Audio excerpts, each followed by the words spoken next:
दोस्तों नमस्कार। मित्रों, हम सभी जानते हैं कि व्यक्ति का मन बहुत चंचल होता है। यही कारण है कि मन अशांत रहता है और कई तरह के सवालों का जन्म भी अशांत मन के कारण ही होता है। यदि आप जीवन में शांति चाहते हैं तो इसके लिए जरूरी है मन को शांत करना। लेकिन मन को शांत कैसे किया जाए? गौतम बुद्ध से जुड़ी इस कहानी के माध्यम से आप जान सकते हैं कि मन को शांत करने का क्या तरीका है। इसमें भगवान गौतम बुद्ध द्वारा मन को शांत करने के आयामों के बारे में बताया गया है। जानते हैं इस कहानी के बारे में दोस्तों, जिससे आपका जीवन बदल जाएगा। एक बार एक लड़का गौतम बुद्ध के पास जाकर कहता है, मेरे जीवन में बहुत अशांति है, कृपा करके आप मेरा मार्गदर्शन कीजिए जिससे कि मैं इस अशांति से छुटकारा पा सकूं। गौतम बुद्ध लड़के से जीवन की अशांति का कारण पूछते हैं। लड़का उत्तर देता है, अत्यधिक विचारों के कारण मेरे भीतर बहुत सारे विचार आते हैं जिससे मेरा मन अशांत रहता है।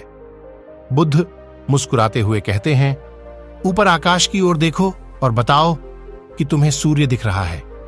लड़का ऊपर देखता है और कहता है, धूप दिख रहा है।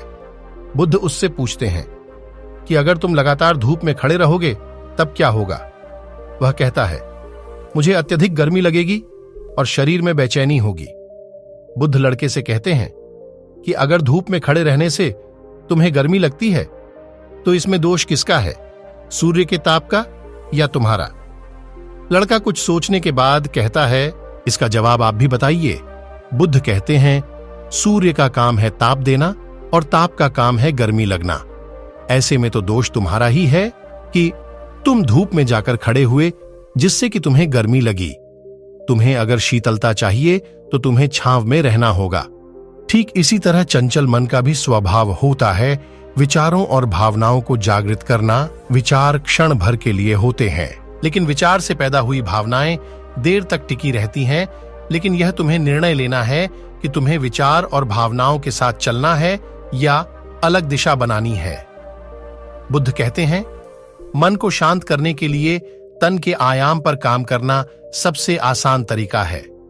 शरीर के स्तर पर हमारी कर्मेंद्रियां और ज्ञानेंद्रियां हैं। कर्मेंद्रियां कर्म और ज्ञानेंद्रियां ज्ञान से जुड़ी होती हैं।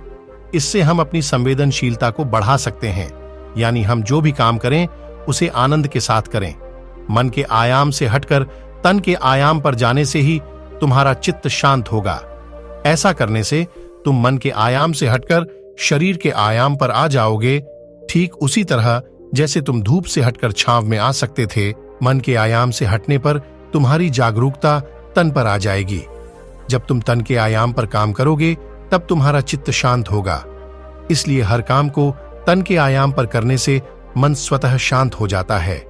अपने मन के विचार और भावना को नहीं बल्कि सुर को सुनो। लड़का बुद्ध से कहता है, अपने भीतर के सुर को कैसे सुने? बुद्ध कहते हैं, किसी शांत स्थान पर रहकर, जहां शांति हो, तब अपनी आंखें बंद करो और मन के भीतर चल रहे शोर से हटकर भीतर के सुर को सुनने की कोशिश करो। सुर निरंतर चलता रहता है, लेकिन बाहर के शोर के कारण तुम अपने मन के भीतर चल रहे सुर को नहीं सुन पाते हो। जब तुम अपने दोनों कानों को अपने हाथों से बंद कर दोगे तभी मन के सुर को सुन पाओगे। इस तरह तुम मन की अशांति से दूर हो जाओगे और तुम्हारा मन शांत हो जाएगा।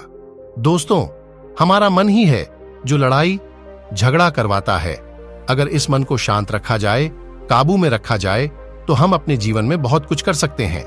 मित्रों, मैं ऐसी आशा करता हूं कि यह कहानी आपको अच्छी लगी होगी। ऐसी ही कहानियों के लिए हमारे चैनल को सब्सक्राइब कर ले, वीडियो को अपने दोस्तों के पास शेयर कर दें। मित्रों, आप इस कहानी से अपने जीवन में क्या सीख लेते हैं, कमेंट बॉक्स में जरूर बताना। हम जल्द ही एक दूसरी कहानी लेकर हाजिर होंगे। धन्यवाद।